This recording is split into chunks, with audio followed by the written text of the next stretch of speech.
અવાજ નથી આવતો.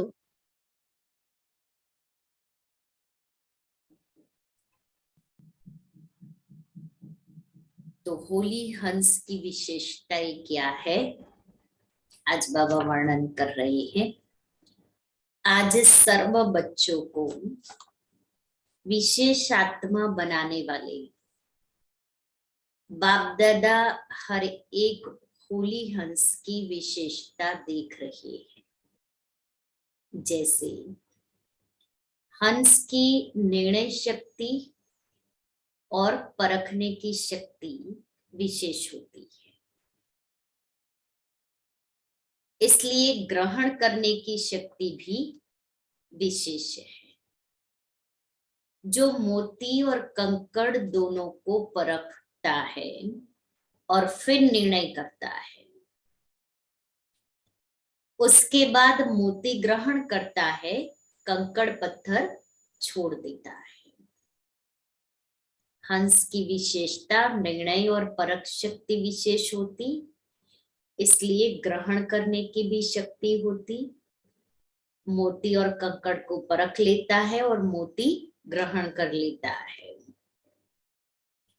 तो परखना, निर्णय करना और ग्रहण करना अर्थात धारण करना, तीनों शक्तियों की विशेषता के कारण संगम योगी सरस्वती माँ की सवारी हंस दिखाई है।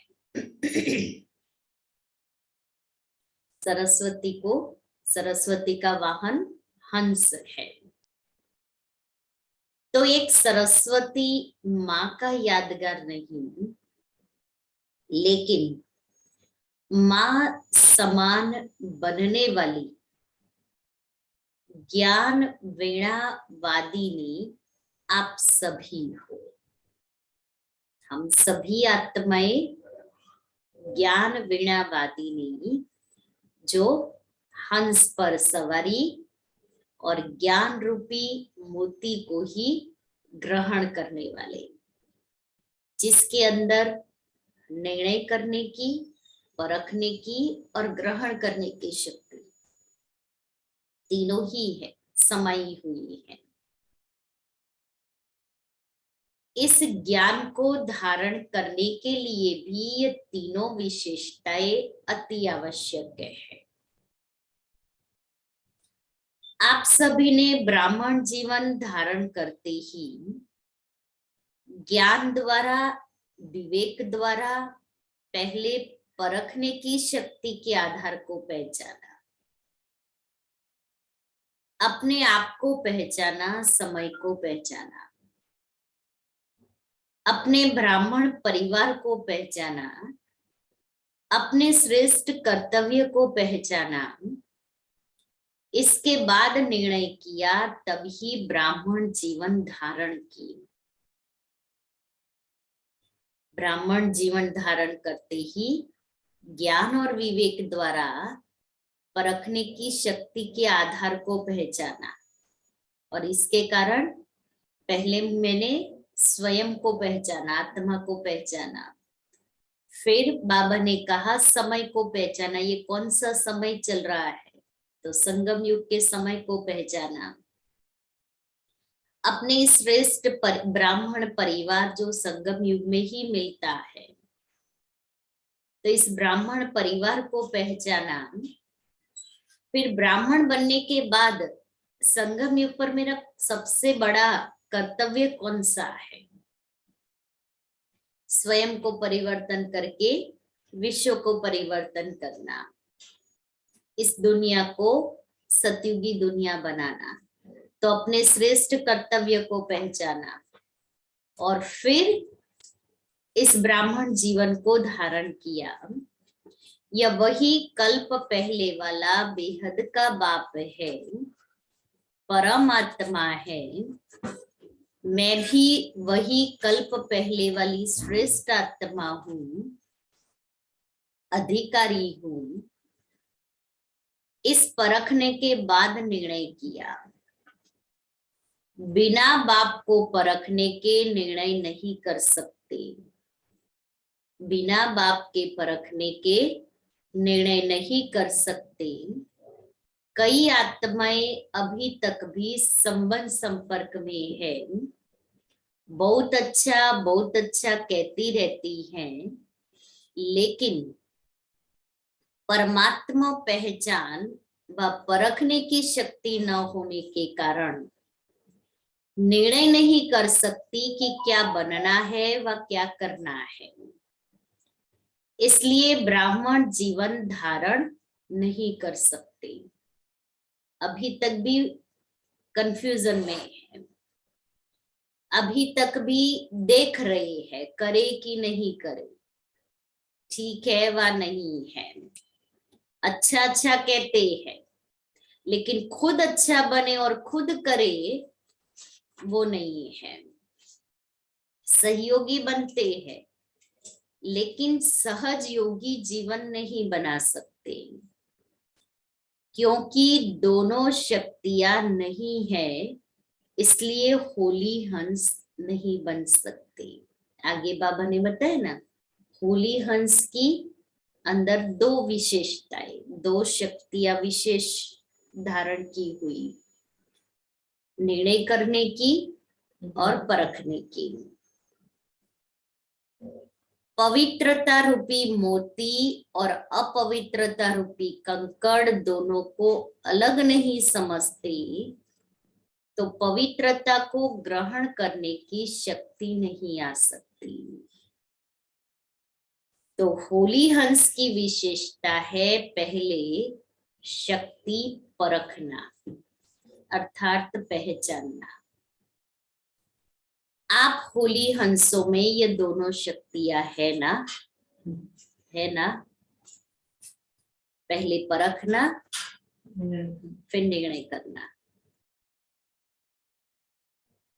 क्योंकि बाप को पहचाना, अपने आप को भी पहचाना, निर्णय भी ठीक किया, तब तो ब्राह्मण बने और चल रहे हो। इस बात में तो सब पक्के पास हो।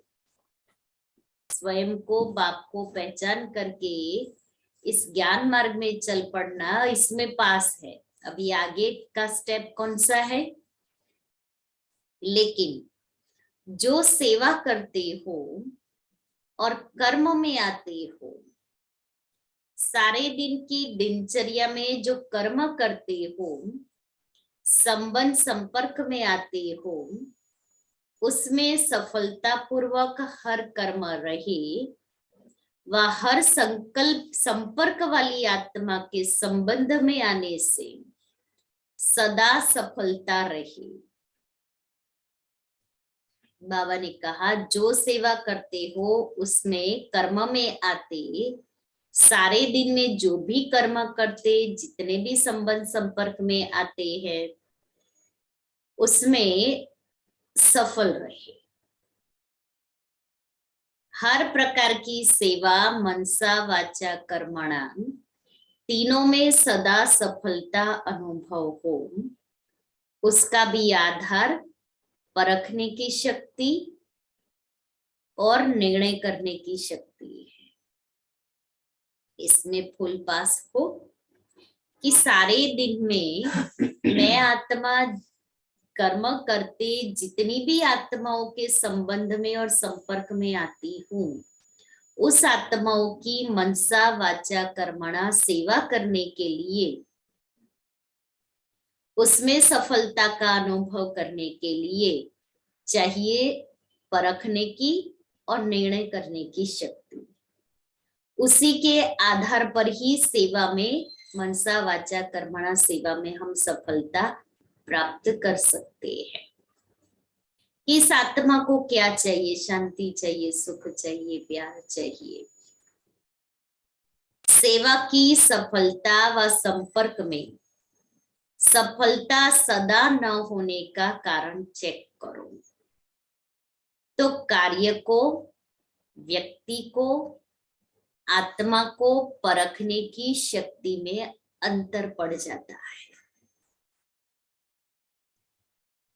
सेवा की सफलता नहीं मिलती और वो सदा सफलता नहीं मिलती है, तो बाबा कहता है चेक करो कि कहाँ अंतर पड़ा, आत्मा को परखने का, आत्माओं को, या कार्य को।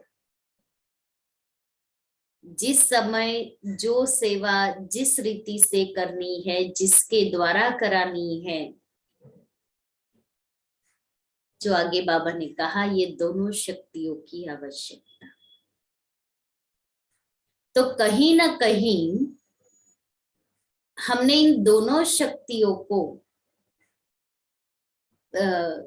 यूज नहीं किया है, चाहे कार्य में, चाहे आत्माओं को परखने में। जिस आत्मा को जिस समय जिस विधि पूर्वक सहयोग चाहिए, व शिक्षा चाहिए, स्नेह चाहिए, उस समय अगर परखने की शक्ति तीव्र है, तो अवश्य संबंध में सफलता प्राप्त होगी। जिस आत्मा को जिस समय जिस विधि पूर्वक सहयोग चाहिए, व शिक्षा चाहिए, स्नेह चाहिए, उस समय अगर परखने की शक्ति तीव्र है, तो अवश्य उस संबंध में सफलता प्राप्त होगी। क्योंकि परख करके उस आत्मा से विधि पूर्वक सहयोग, शिक्षा और स्नेह।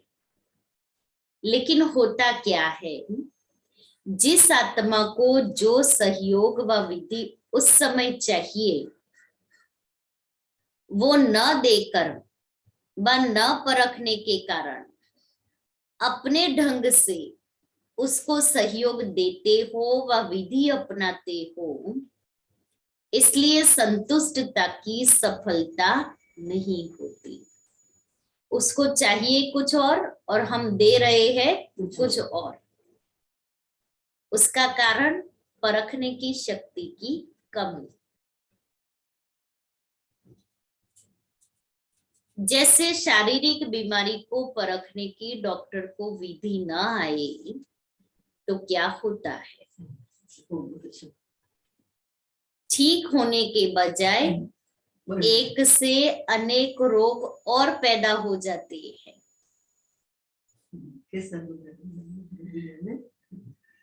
पेशेंट को संतुष्टता की सफलता नहीं मिलती, जिसको साधारण शब्दों में बाप दादा कहते हैं कि हर एक की नब्ज को पहचानो। चलना और चलाना भी जरूरी है। तो क्या करना पड़ेगा, पहचानने अर्थात परखने की शक्ति को तीव्र करना पड़ेगा। इसमें अंतर पड़ जाता है। जिसको आप साधारण भाषा में कहते हो हैंडलिंग का फर्क। बाबा कहते हैं कि एक हर एक आत्मा की नब्ज को देख करके फिर उसको जो चाहिए वो दो। अगर ये नहीं है तो क्या होता है, असफलता, और सामने वाली आत्मा को संतुष्टता नहीं। इसलिए दोनों शक्तियों को तीव्र करना पड़े, परखने की शक्ति, निर्णय करने की शक्ति।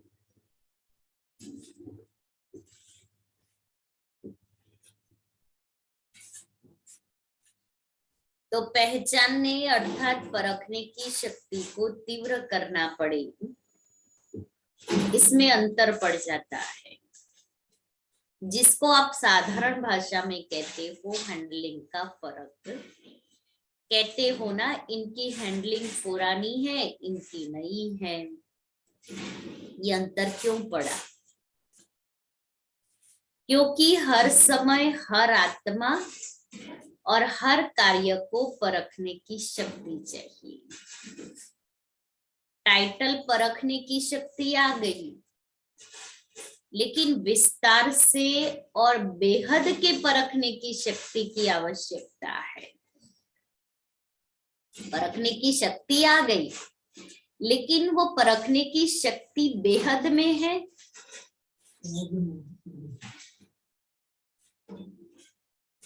उस समय आत्मा की ग्रहण शक्ति कितनी है, वायुमंडल क्या है, और उस आत्मा की सुनने व शिक्षा लेने की मूड कैसी है।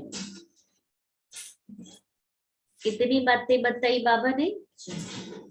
उस आत्मा की अपनी कितनी कैपेसिटी है, वायुमंडल क्या है, क्या ऐसा वायुमंडल है जो उस आत्मा को हम कुछ कह सके, और उस आत्मा की सुनने की और शिक्षा ग्रहण करने की मूड कैसी है। हमारी शुभ भावना है,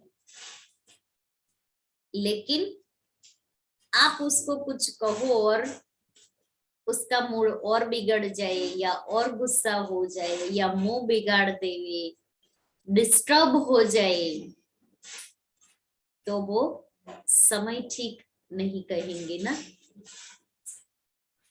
जैसे कोई कमजोर शरीर वाला हो और उसको ज्यादा से ज्यादा ताकत का इंजेक्शन दे देवे, तो क्या हालत होगी।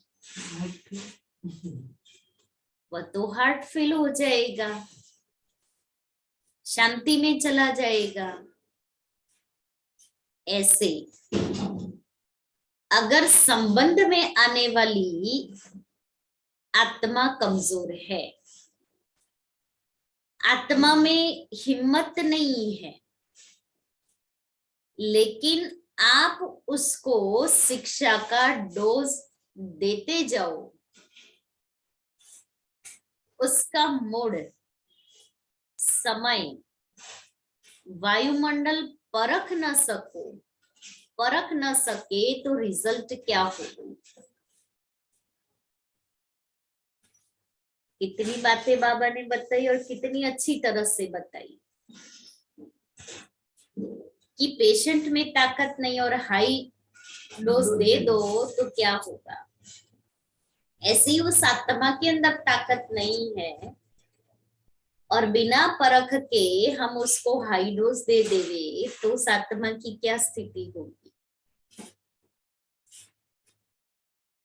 एक तो दिल शिकस्त हो जाएगा, और शक्ति न होने के कारण ग्रहण नहीं कर सकेगा, और ही जिद्द और सिद्ध करने में उछलेगा।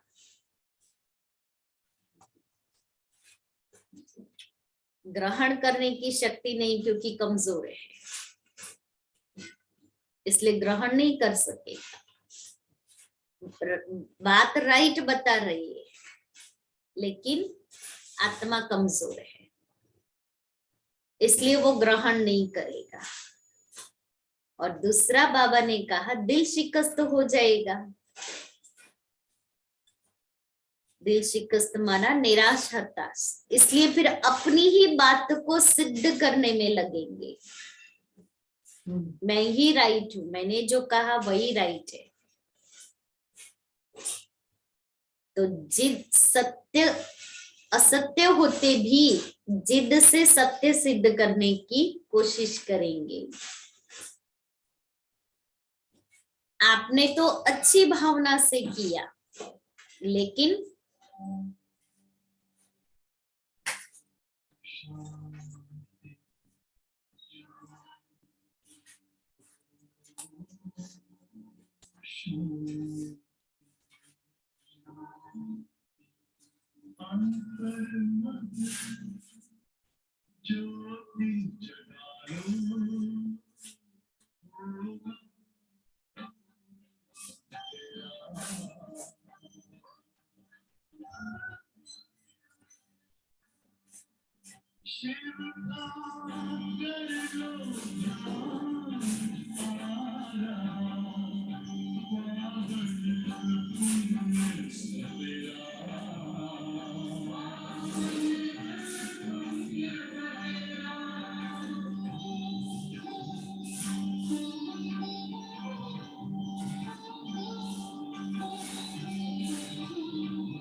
तो बाबा कहते आपने तो अच्छी भावना से किया, लेकिन सफलता न मिलने का कारण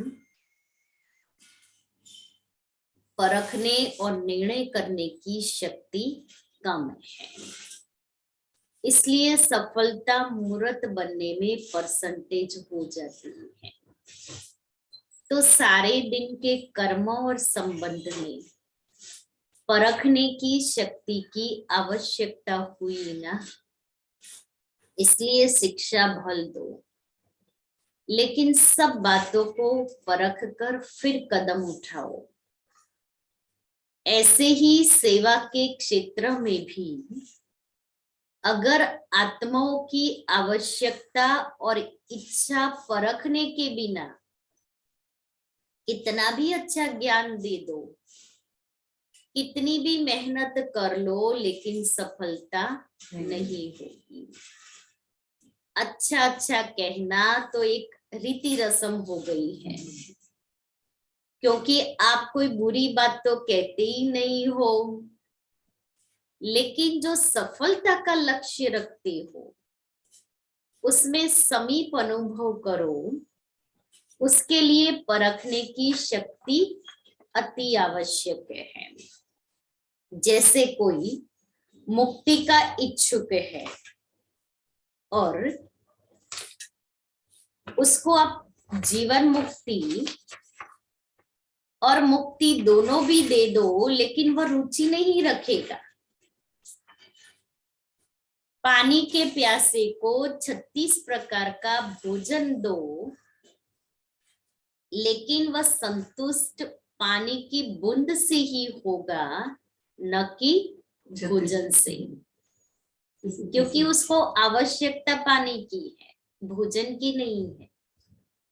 ऐसे ही उस आत्मा को मुक्ति की आवश्यकता है और हम दे रहे हैं जीवन मुक्ति। वो कहेगा नहीं चाहिए मुझे। तो मुक्ति के इच्छुक को परख कर अगर उसको मुक्ति के बारे में स्पष्टीकरण देंगे तो उसकी इच्छा भी बढ़ेगी और जीवन मुक्ति में परिवर्तन भी हो जाएंगे।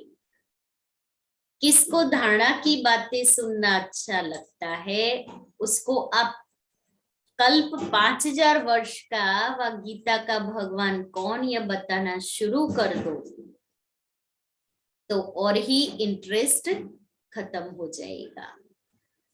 इसलिए सेवा में भी आत्मा की स्थिति व उसकी आस्था क्या है उसको परखना आवश्यक है। तो सेवा में सफलता का आधार किस शक्ति पर हुआ? परखने की शक्ति चाहिए। चाहे सेवा है, चाहे सहयोग है, चाहे कुछ भी है, लेकिन बाबा कहता है धारणा करानी है, करनी और करानी है। दो शक्तियों की आवश्यकता। चाहे अज्ञानी आत्माओं की सेवा, चाहे सेवा साथियों की सेवा, दोनों में सफलता का आधार एक ही है। तो होली हंस की विशेषता सबसे पहले परखने की शक्ति को बढ़ाओ। परखने की शक्ति यथार्थ है, श्रेष्ठ है, तो निर्णय भी यथार्थ होगा। और आप जिसको जो देना चाहते हैं वह उसमें ग्रहण करने की शक्ति स्वतः ही होगी। और क्या बन जाएंगे? नंबर 1 सफलता मूर्त। तो चाहे सेवा में, चाहे संबंध में, लक्ष्य को प्राप्त करने के लिए इस लक्षण को धारण करो, परखने की शक्ति को धारण करें।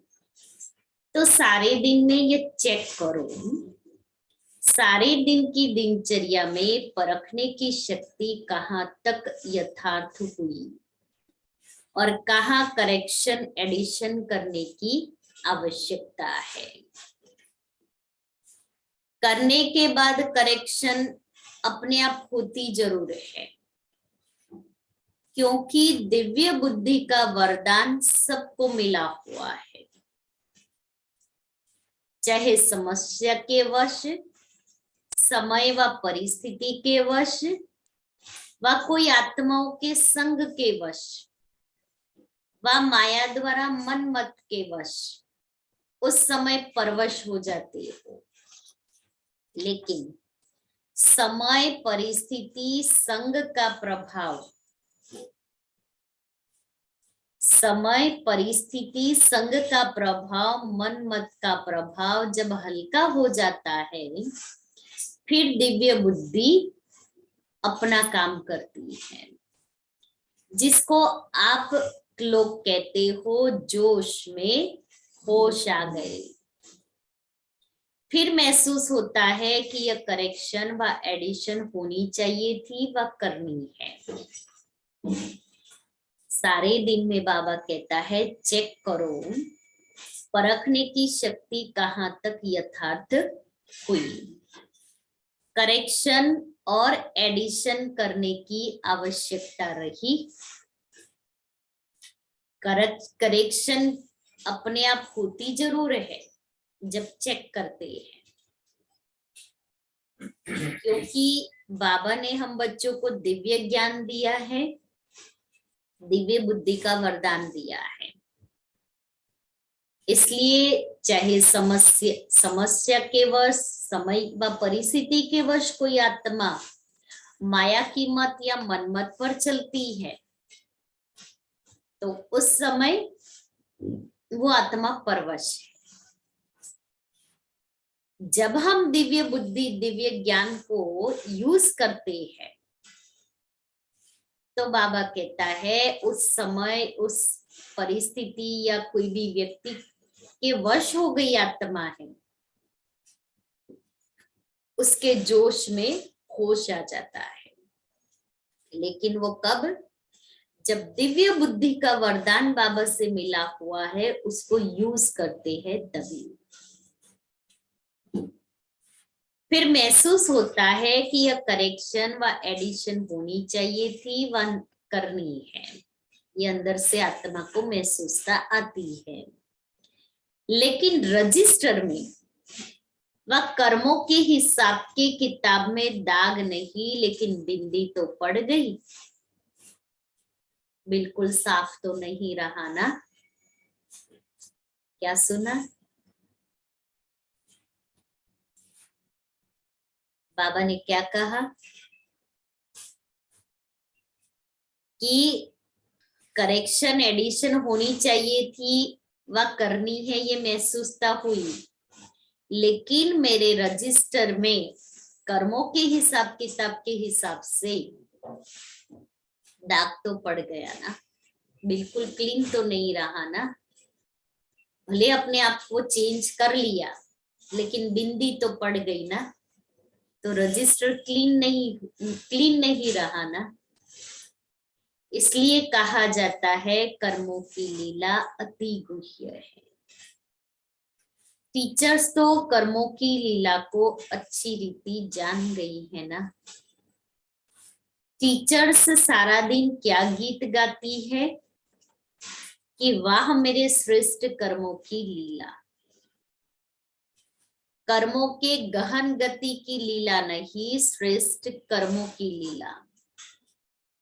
दुनिया वाले तो हर कर्म में, हर कदम में कर्मों को ही कूटते रहते हैं कि हाय मेरे कर्म। आप कहेंगे वाह श्रेष्ठ कर्म। अब इसमें और आगे बढ़ो कि सदा वाह श्रेष्ठ कर्म हो, साधारण कर्म नहीं। कर्मों को कूटना तो खत्म हो गया, लेकिन श्रेष्ठ कर्म हो इसमें अंडरलाइन करना। कर्मों को कूटना बाबा के बनने के बाद खत्म हो गया। अभी बाबा कहता है श्रेष्ठ कर्म हो, उसके लिए मुझे अंडरलाइन करनी है, अटेंशन रखना है। अगर मिक्स कर्म है, साधारण भी श्रेष्ठ भी है, तो सफलता भी मिक्स हो जाती है। अभी विशेष ये अटेंशन देना है कि साधारणता को विशेषता में परिवर्तन करो। इस पर भी कभी सुनाएंगे कि बाप दादा हरेक की रोज की दिनचर्या में क्या क्या देखते हैं, साधारणता कितनी है और विशेषता कितनी है, ये रिजल्ट देखते रहते हैं। बाप दादा के पास देखने के साधन इतने हैं जो एक ही समय देश विदेश के सभी बच्चों को देख सकते हैं। इतनी बड़ी टीवी है बाबा के पास, इतना बड़ा कैमरा है। अलग अलग देखने की आवश्यकता नहीं, 5 मिनट में सबका पता लग जाता है। बच्चों के वाह वाह के गीत भी गाते हैं, साथ साथ सामान बनाने की एम से चेक भी करते हैं। अंदर की एम बाप दादा की क्या है, बच्चे सामान बन जाए, उसके लिए चेक भी करते हैं।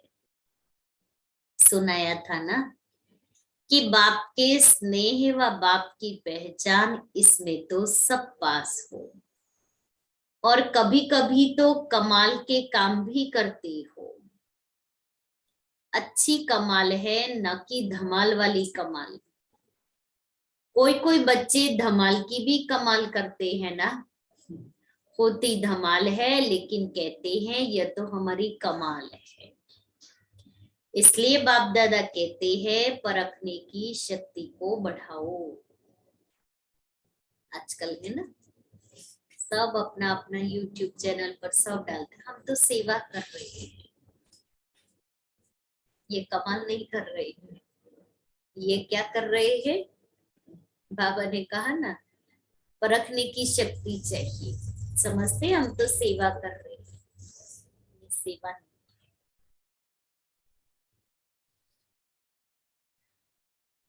अपने कर्मों को भी परख सकें, परखने की शक्ति को बढ़ाओ। अपने कर्मों को भी परख सकेंगे और दूसरों के कर्मों को भी यथार्थ परख सकेंगे।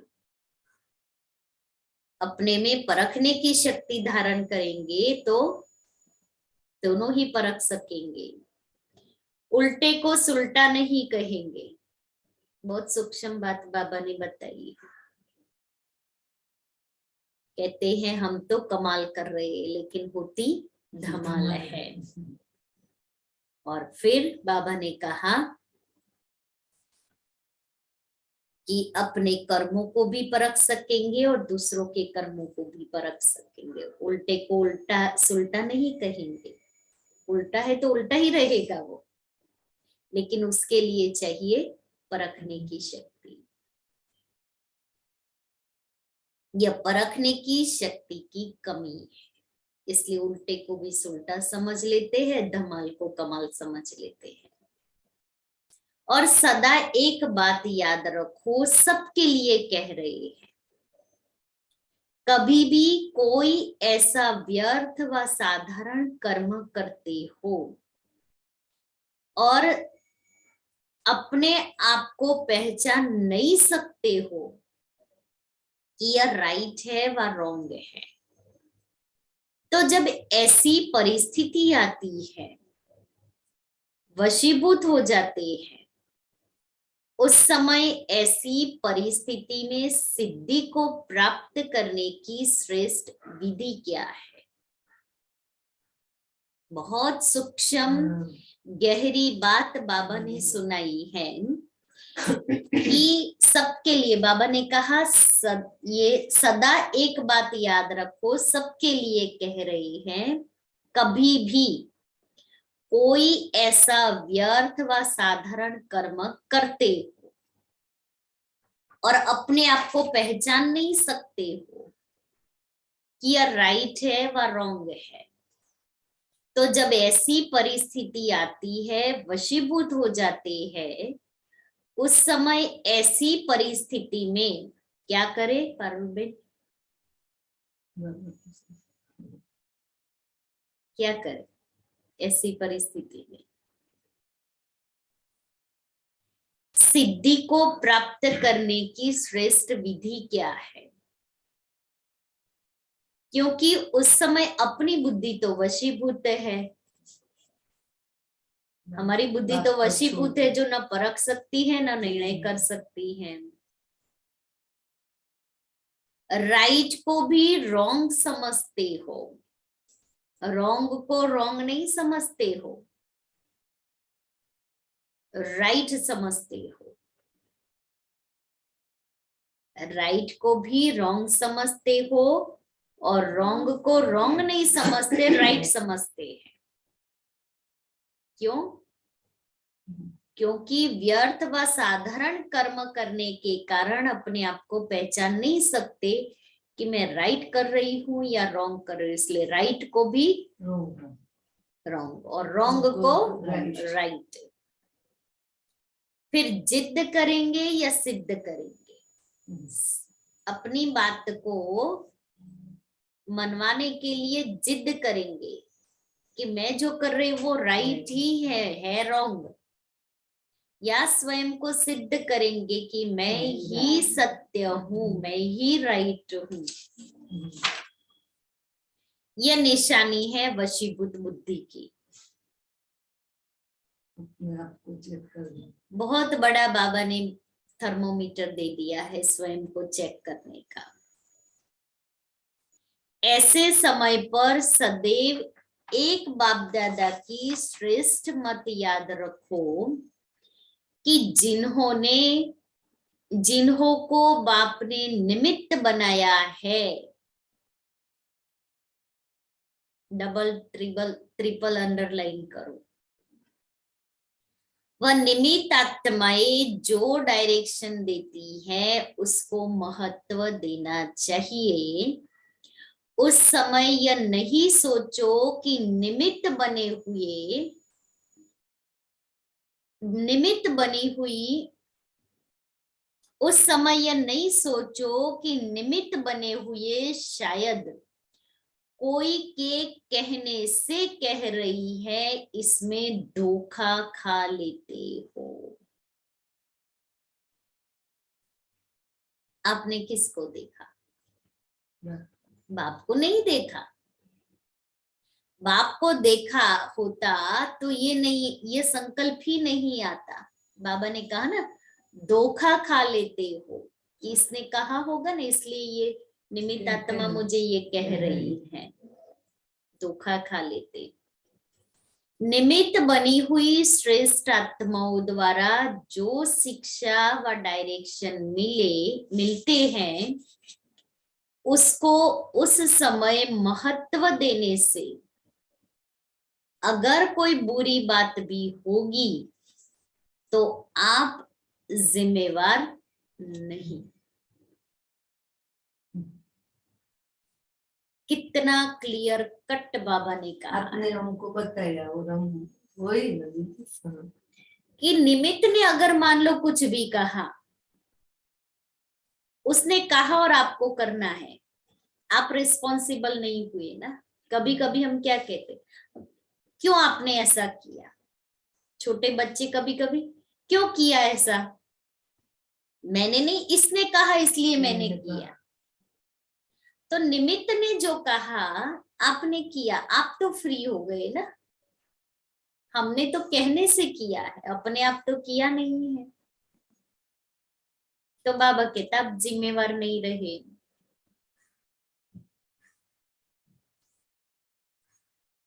जैसे ब्रह्मा बाप के लिए सदा कहते हैं कि अगर ब्रह्मा द्वारा कोई गलती भी होगी तो वह गलती भी बदल के आपके प्रति सही हो जाएगी। तो ऐसे निमित्त बनी हुई आत्माओं प्रति कभी भी यह व्यर्थ संकल्प नहीं उठना चाहिए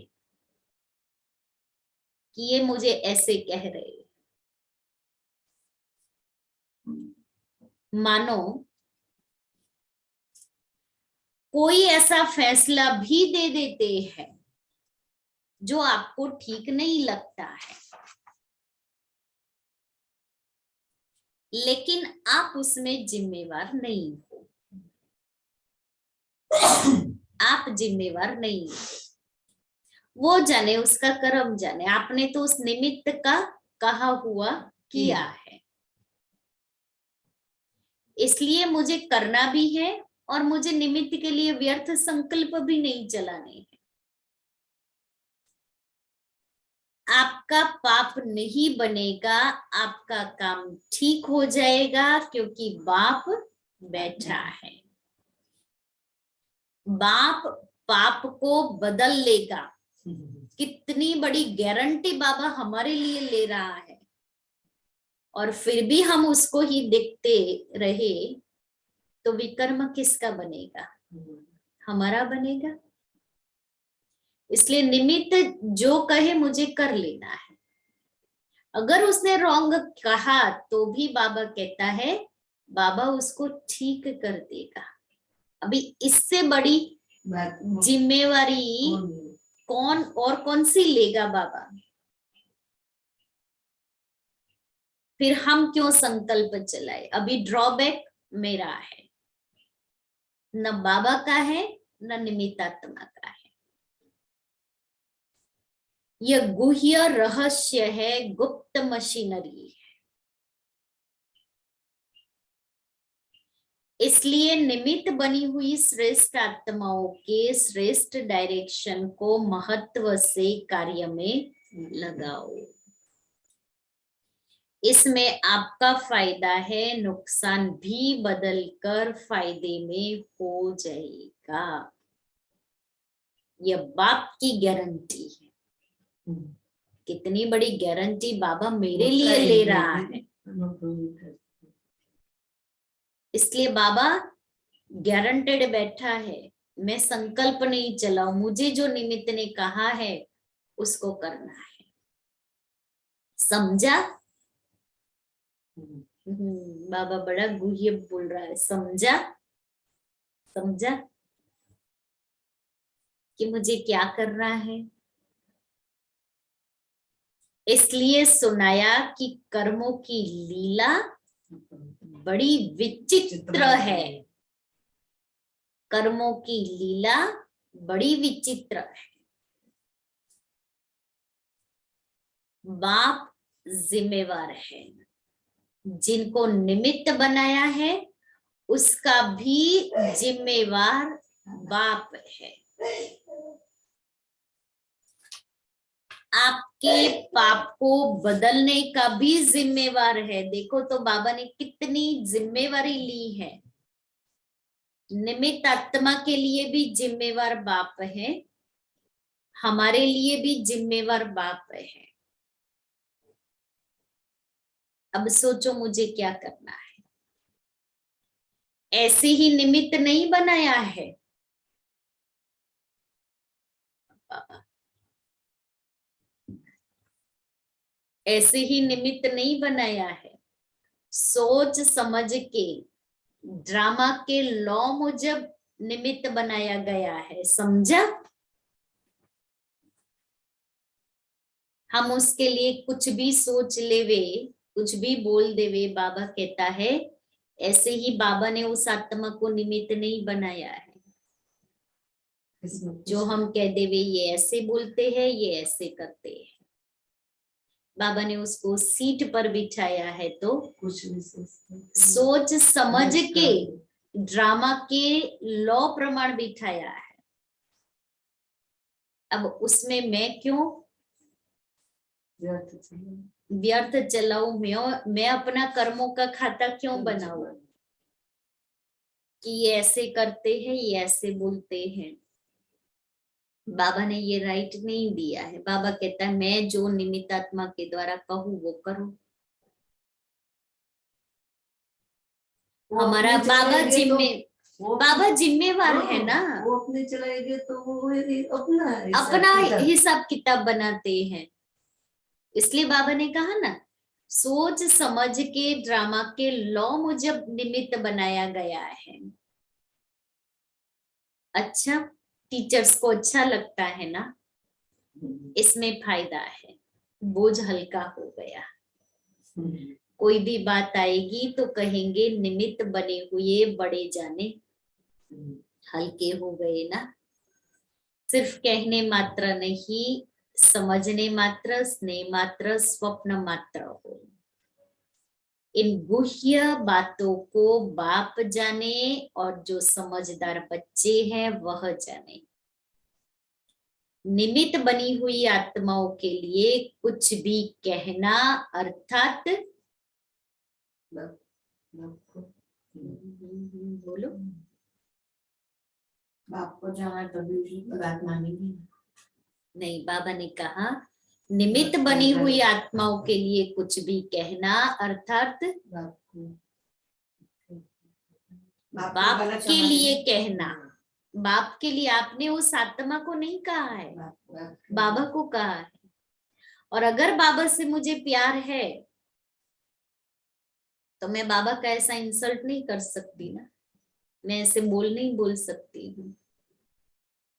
जब हम उसको आत्मा नहीं देखते हैं तब मेरे अंदर से ये आता है। हाँ, निमित्त को, इसलिए बाबा ने कहा ना, निमित्त बनी हुई आत्माओं को कुछ भी कहना अर्थात बाप को कहना। आपने उस आत्मा को नहीं कहा, उस बहन को नहीं कहा है। आप जो कुछ बोल रहे हो, सोच रहे हो, वो बाबा को कह रहे हो।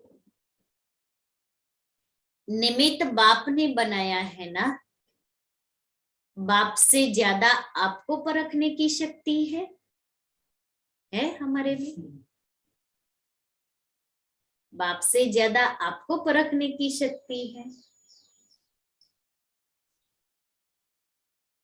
जोरदार कहा है। बाप दादा का अति स्नेह सभी बच्चों से है। ऐसे नहीं कि निमित्त बने हुए से ही प्यार है, दूसरों से नहीं है। यह भी प्यार के कारण ही डायरेक्शन देते हैं। सुना है, प्यार के कारण ही डायरेक्शन देते हैं। प्यार नहीं होता तो कहते जैसे चल रहे हैं चलते रहे। जब इतनी हिम्मत रखी है और ब्राह्मण जीवन में चल रहे हो, उड़ रहे हो, तो छोटी सी कमजोरी भी क्यों रह जाए। यह है प्यार। बाबा इतनी भी कमी कमजोरी हम बच्चों की देखना नहीं चाहते हैं और देख नहीं सकते, इसलिए ये मीठी मीठी शिक्षा आज दी है। प्यार वाले की कमी कभी नहीं देखी जाती है। यह है प्यार की निशानी। जिससे दिल का सच्चा प्यार होता है उसकी कमी को हमेशा अपनी कमी समझते हैं। मुझे जिससे प्यार होता है तो उसकी कमी हम कभी वर्णन करते हैं? नहीं करते हैं, और उसकी कमी अपनी कमी समझते हैं, इसलिए उसकी कमी को संभालेंगे, उसकी कमी को भर देंगे अपनी शुभ भावना शुभ कामना से, लेकिन वर्णन नहीं करेंगे, व्यर्थ संकल्प नहीं चलाएंगे। अपने बच्चे कैसे भी होते हैं, कोई कितना भी कहे हम मानते हैं, नहीं नहीं, ऐसे तो हो ही नहीं सकता है, मेरा बच्चा तो ये कर ही नहीं सकता है। इसका वो ऐसा नहीं क्यों? था, क्योंकि गलत को प्यार जीत है। करके, गलत को जीत करके सच्चा ठहरा। हाँ, कि मेरा बच्चा तो राइट ही है। अब बाबा भी क्या कहता है, बाबा भी हमारी कमी को नहीं देख सकता, तो हम हमारी कमी क्या क्या है बाबा ने महसूस कराया, अब उस कमी को भरना है, और भरने के लिए बाबा सकाश देता है। बाबा ने समझाया उस कमी को भरने के लिए कि बाबा जिम्मेवार है, आप निश्चिंत हो जाओ, आपको जो कहते हैं उस अनुसार करते जाओ, कोई संकल्प नहीं चलाओ, कोई भी कार्य करो तो कभी भी कोई हलचल के वातावरण के प्रभाव में नहीं आओ, अपना प्रभाव डालो तो वह आपके प्रभाव में आ जाएंगे, और दिल से यही निकलेगा कि सफलता हमारा जन्मसिद्ध अधिकार है। हिम्मत का बहुत महत्व है, कभी किसी बात में घबराओ नहीं, हजार भुजाओं वाले आप भी हो, सिर्फ बाप नहीं है, बाबा कहता आप भी हो, इसलिए घबराओ नहीं। बाप की हजार भुजाएं आपकी भी तो हुई ना। अच्छा, चारों ओर के सदा परखने की शक्ति की विशेष आत्माओं को, सदा हर कर्म और संबंध में श्रेष्ठ सफलता प्राप्त करने वाली सफलता मूर्त आत्माओं को, सदा हिम्मत और शुभ भावना और शुभकामना द्वारा परिवर्तन करने वाली शक्तिशाली आत्माओं को, सदा वाह मेरे श्रेष्ठ कर्म के खुशी के गीत गाने वाले बच्चों को बाप दादा का याद प्यार और नमस्ते। वरदान है, शांति की शक्ति से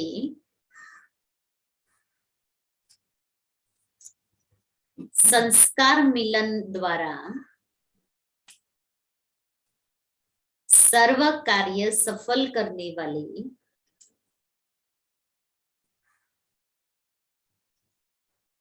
सदा निर्विघ्न भव।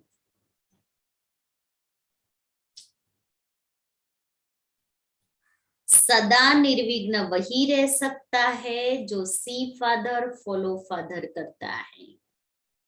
सी सिस्टर सी ब्रदर करने से ही हलचल होती है।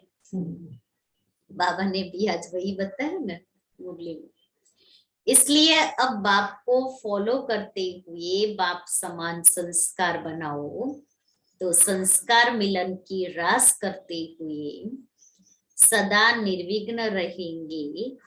शांति की शक्ति से अथवा शांत रहने से कितना भी बड़ा विघ्न सहज समाप्त हो जाता है और सर्व कार्य स्वतः संपन्न हो जाते हैं। स्लोगन है, त्रिकालदर्शी वह है जो किसी भी बात को, त्रिकालदर्शी वह है जो किसी भी बात को एक काल की दृष्टि से नहीं देखते।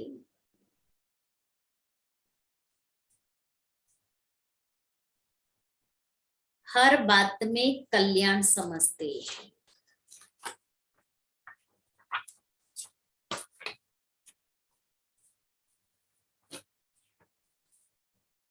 आज का स्वमान है, मैं एक के लगन में मगन हूं। उसकी डिटेल मैं एक के लगन में मगन हूँ।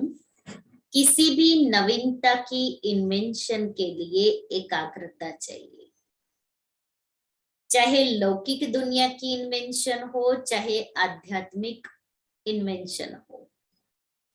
एकाग्रता अर्थात एक ही संकल्प में टिक जाना, एक ही लगन में मगन हो जाना।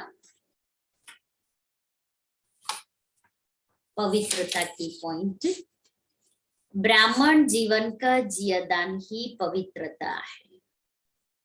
आदि अनादि स्वरूप भी पवित्रता है। पवित्र संकल्प ब्राह्मणों की बुद्धि का भोजन है। पवित्र दृष्टि ब्राह्मणों के आंखों की रोशनी है। पवित्र कर्म ब्राह्मण जीवन का विशेष धंधा है। पवित्र संबंध और संपर्क ब्राह्मण जीवन की मर्यादा है। ब्राह्मण जीवन की महानता पवित्रता है। ऐसी महान चीज को अपनाने में मेहनत नहीं करो, हठ से नहीं अपनाओ, खुशी खुशी से अपनाओ पवित्रता को, क्योंकि पवित्रता ही ब्राह्मण जीवन का जियादान, ब्राह्मण जीवन की विशेषता। पवित्र संकल्प ब्राह्मण जीवन की, ब्राह्मणों की बुद्धि का भोजन। पवित्र दृष्टि ब्राह्मणों की रोशनी है आंखों की। ब्राह्मण जीवन का पवित्र कर्म ब्राह्मण जीवन का विशेष धंधा है। ब्राह्मण बने माना ही पवित्र। दुनिया में भी ब्राह्मण अपने को समझते हैं पवित्र, लेकिन हम ब्राह्मण कर्म से भी पवित्र, धर्म से भी पवित्र, संकल्पों से भी पवित्र, क्योंकि हमारा जन्म ही मुख से हुआ है। तो हम मुख वंशावली ब्राह्मण, इसलिए हमारा धर्म, कर्म, संकल्प, संबंध सब पवित्र, जीवन पवित्र। और आज बाबा ने क्या कहा, होली हंस की क्या विशेषता है? होली हंस की क्या विशेषता? परखने और निर्णय करने की शक्ति के कारण ग्रहण शक्ति होती है, जो कंकड़ और पत्थर, कंकड़ और मोती को अलग कर लेता है और मोती को चुभता है। फिर और मुरली की पॉइंट रिवाइज करें। और होली हंस की क्या विशेषता?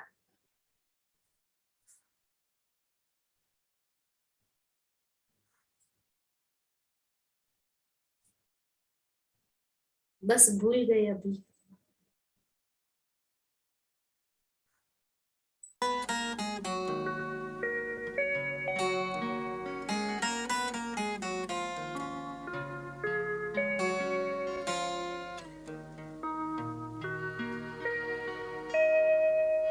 गुण अवगुण में अंतर है क्या, सबको बाबा यही बता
सुनाए। योगी बनो, पवित्र बनो, बाबा ये संदेश सुनाए। गुण अवगुण में अंतर है क्या, सबको बाबा यही बताए।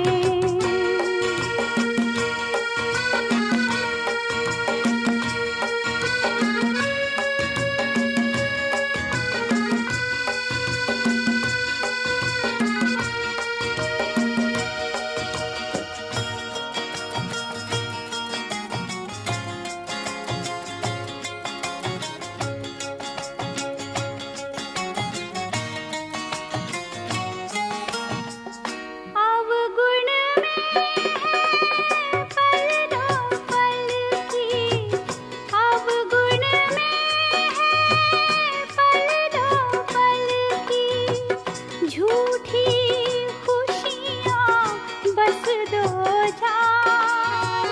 ज्योति